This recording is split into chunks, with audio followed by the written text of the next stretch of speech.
Salut à toi, j'espère que tu vas bien. Tu es débutant, tu as envie d'apprendre les bases MT5, tu veux nous rejoindre. Cette vidéo, elle est faite pour toi. La première étape, ce sera d'envoyer un message au support qui te répondra avec un autre message où là, tu auras toutes les explications, comment faire pour nous rejoindre, le dépôt à mettre, etc. Une fois sur le site, rien de plus simple. Il faut ouvrir un compte réel et pour cela, il faut mettre tout simplement toutes tes données comme tu peux le voir ici. Une fois que cela aura été fait, tu devras justifier en fait toutes ces données, soit d'identité, de domicile, avec des documents officiels. Et tu pourras donc ensuite faire ton premier dépôt une fois que toutes tes pièces d'identité, etc. seront vérifiées, faire ton premier dépôt dessus. Tu recevras donc par la suite un mail avec des identifiants et un mot de passe. Attention, ils sont différents de tes identifiants pour te connecter à ton compte Vantage. Là, c'est tes identifiants pour ton compte que tu pourras utiliser pour la plateforme et le logiciel MT5.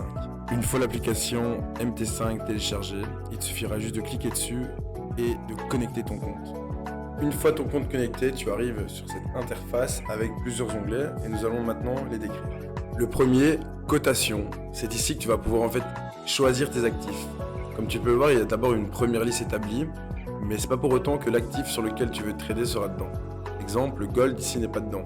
Pour le rechercher, tu cliques sur le petit plus et là tu arrives sur tous les symboles possibles, soit forex, matières premières, etc. Là tu vas chercher l'or qui se nomme XO. Vu qu'ici on le trade sur le dollar, ce sera USD. Et là, comme tu peux le voir, il apparaît. En cliquant dessus, tu le rajoutes à ta liste. Et quand tu vas revenir en arrière, il apparaît en bas de liste. La deuxième partie, c'est celle graphique. Un peu plus technique, mais très importante.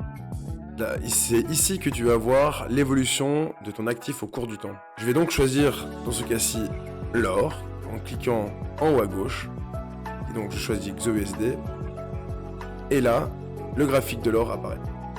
Comme tu peux le voir, nous sommes en 15 minutes. Comment je le vois?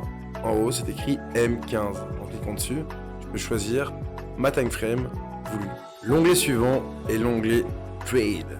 C'est là que tu verras tes fonds disponibles, ta marge disponible et les trades que tu auras pris en cours. Là, comme tu peux voir, on n'en a pris aucun. Pour prendre un trade, rien de plus simple. Partons du principe où nous allons trader l'or parce que tu as reçu l'analyse. Tu cliques sur l'actif. Là, tu choisis Nouvel ordre. Et là, une nouvelle page s'ouvre devant toi. Sur cette nouvelle page, il y a plusieurs onglets. On va les aborder un par un. Tout en haut, tu peux retrouver comment rentrer sur le marché. Tu auras, dans ce cas-ci, exécution selon le marché. Mais si tu cliques dessus, tu verras que c'est en fait un menu déroulant. Exécution selon le marché, donc tu rentres directement sur le marché. Un buy limit, un sell limit, buy stop, sell stop, buy stop limit et sell stop limit. Dans une autre vidéo, je t'expliquerai quelle est la différence entre chacun de ces choix. Mais retiens juste actuellement que l'exécution selon le marché, c'est rentrer directement sur le marché et que par exemple le buy limit et le sell limit, ça va être des exécutions programmées. Quand tu trades, tu dois choisir une taille de transaction. Et en CFD, ça va être au niveau des lots que tu vas le choisir. Ici, comme tu peux le voir, ma taille de lot, elle est de 1. Cette taille de lot, elle sera définie par rapport à ton capital, par rapport à l'actif et par rapport à ton money management. Donc, comment tu vas gérer la gestion du risque sur ton trade. Une fois tout cela choisi, il faut se définir un objectif de gain, mais aussi, si malheureusement le trade ne va pas dans le sens qu'on souhaiterait, limiter la perte. Le gain, c'est le take profit. Et la limitation de perte, le stop loss, l'arrêt des pertes. Entrons maintenant dans le vif du sujet. On a tous les éléments de base pour pouvoir prendre un trade soi-même. Donc là, voilà, on voit que le marché il est à 2459. Ok.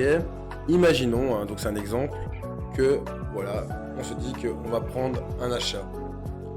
Et on va le prendre en exécution selon le marché, donc en exécution directe. On va se placer par exemple un SL, donc un stop loss.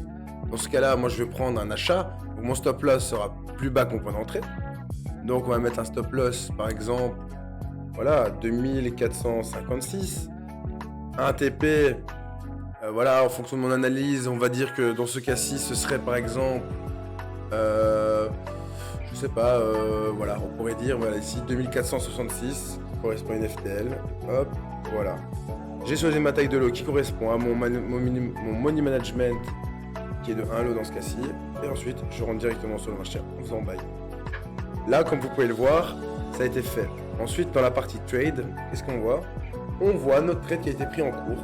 On voit donc qu'on a bien pris un lot, qu'on a pris en achat, donc en buy. La position d'entrée, c'est 2459 dans ce cas-ci, etc., etc. Si on veut faire une modification de ce trade, on peut le faire de plusieurs moyens. Soit en cliquant dessus, et là, on va changer la position, on revient au menu d'avant. On ne pourra plus évidemment modifier sa taille de lot vu que l'exécution a été faite, mais on peut changer son SL et son take profit. L'autre manière de faire, c'est de revenir dans la partie graphique. Comme vous pouvez le voir, on voit notre point d'entrée qui est le buy, on voit notre SL à 2456 et on voit notre TP à 2466. Et comme dans l'onglet sur Trade où on peut modifier, on peut le faire directement dans la partie graphique. Si je touche par exemple SL buy ou TP, on voit que ça s'élimine. Je vais rester sur le SL, je peux le déplacer comme vous pouvez le voir.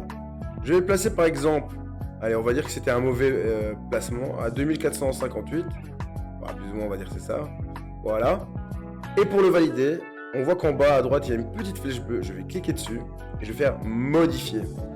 Et voilà, c'est modifié. On peut faire exactement la même chose pour le TP. Hop, on va dire plus haut. Voilà, modifier et c'est fait. Pour fermer le trade, plusieurs manières de le faire. On peut cliquer sur le graphique. Donc, hop. Et faire close. En faisant ça, on va revenir sur une page et on va voir clôturer, par exemple ici dans ce cas-là, avec une paire de... Et ça évolue tant qu'on n'aura pas clôturé. Une fois que ça a été clôturé, on voit que le trade n'apparaît plus dans la partie graphique, ni dans la partie trade, mais on pourra retrouver un historique de gains dans la partie historique. Voilà, grâce à ce tuto, normalement tu auras toutes les bases pour pouvoir commencer à trader sur MT5 et commencer à prendre des trades avec nous. À bientôt.